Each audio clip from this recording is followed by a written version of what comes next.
চলিতেছে সার্কাস। বাংলাদেশ ক্রিকেটে এই জিনিসটা যেন নতুন কিছু না। আপনারা যদি খেয়াল করে থাকেন, সার্কাসের অপর নাম হচ্ছে বাংলাদেশ ক্রিকেট। এটাকে কোনোভাবে আপনি ডিনাই করতে পারবেন না।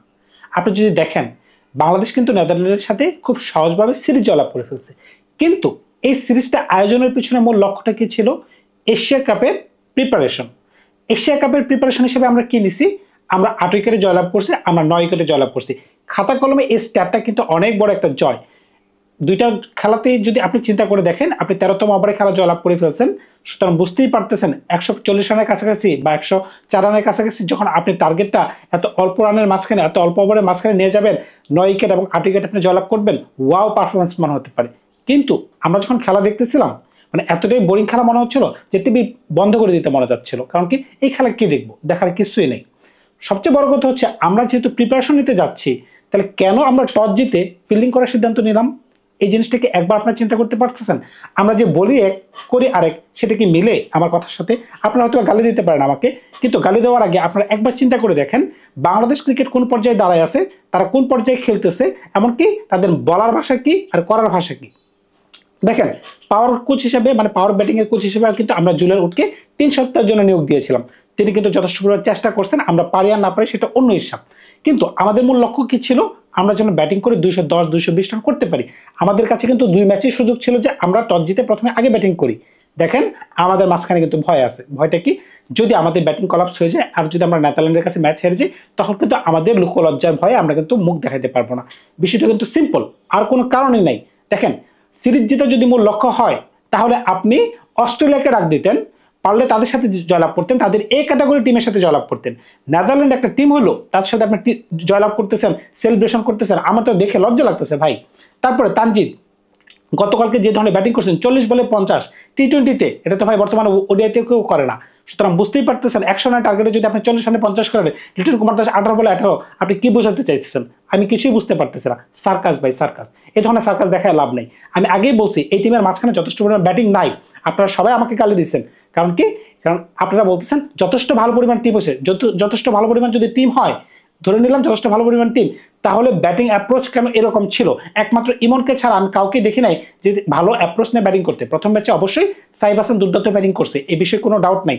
কিন্তু আমরা তো তাদেরকে ব্যাটিং করানোর মতো সুযোগই দিলাম না।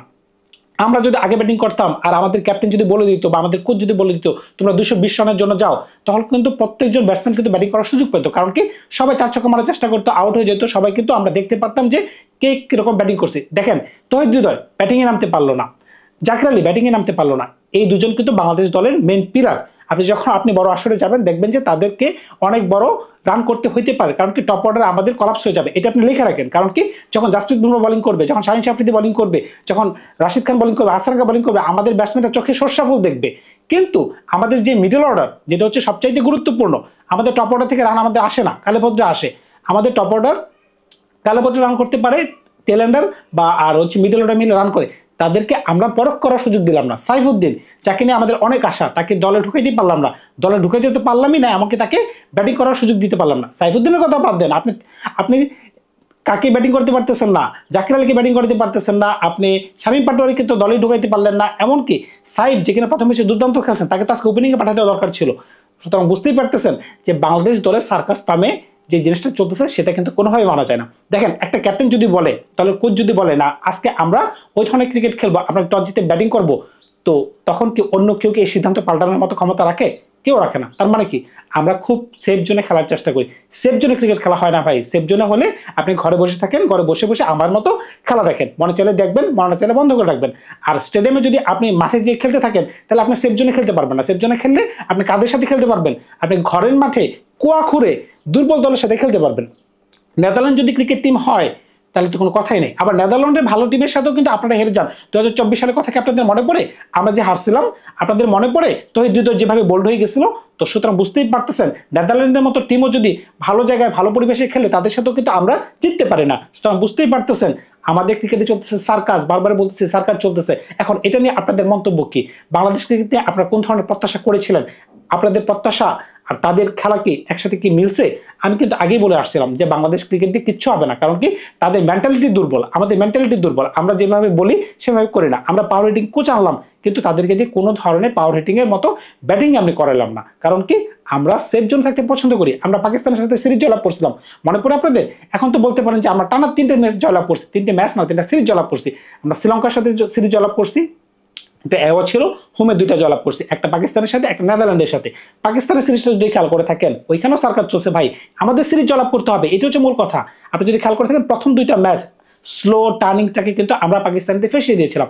যখন 3 নম্বর ম্যাচটাতে যখন আমরা করলাম একটু ফ্ল্যাট ট্র্যাক ছিল, কিন্তু আমরা কোনোভাবে কিন্তু ফ্ল্যাট ট্র্যাক রান করতে পারি না। দেখেন ভয়টা কোন জায়গায়, একটা পিচ আমরা বানালাম ফ্ল্যাট, আমরা হেরে গেলাম।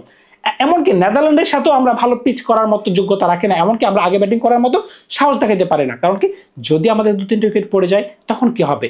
এই যে চিন্তা, এই চিন্তা থেকে কিন্তু আমরা বেরিয়ে আসতে পারতেছি না। এর কারণে কিন্তু দেখেন এই পরিণতি, এই সিরিজটা কিন্তু টোটাল ওয়েস্ট গেল। মানে এটা নিয়ে কথা বলাটাও মানে একটা ওয়েস্ট একটা কন্টেন্ট বলে মনে হচ্ছে। কারণ কি মানে দিতে হবে, তাই ইউটিউব নাহলে অ্যালগোরিদম ইউটিউব চ্যানেলটাকে ডাউন করে দিবে, এটা হচ্ছে মূল কথা। এই কারণে ভিডিওটা দাও, এছাড়া কোনো কারণই নাই ভাই। আপনি দেখেন বাংলাদেশের এই পারফরমেন্সের উপর ভিত্তি করে আমি কোন ধরনের কথা বলবো আপনাদের সাথে? কোনো কথা আছে? নাসিমের উইকেট নিয়ে যদি কথা বলতো, তাসকিনের বোলিং, এগুলো কোনো টপিকই না ভাই। সুতরাং বুঝতেই পারতেছেন এগুলো হচ্ছে লজ্জাজনক কথা। এই লজ্জাজনক কথা আমি আর সামনে বাড়াতে চাই না। ধন্যবাদ সবাইকে, ভালো থাকবেন আপনারা।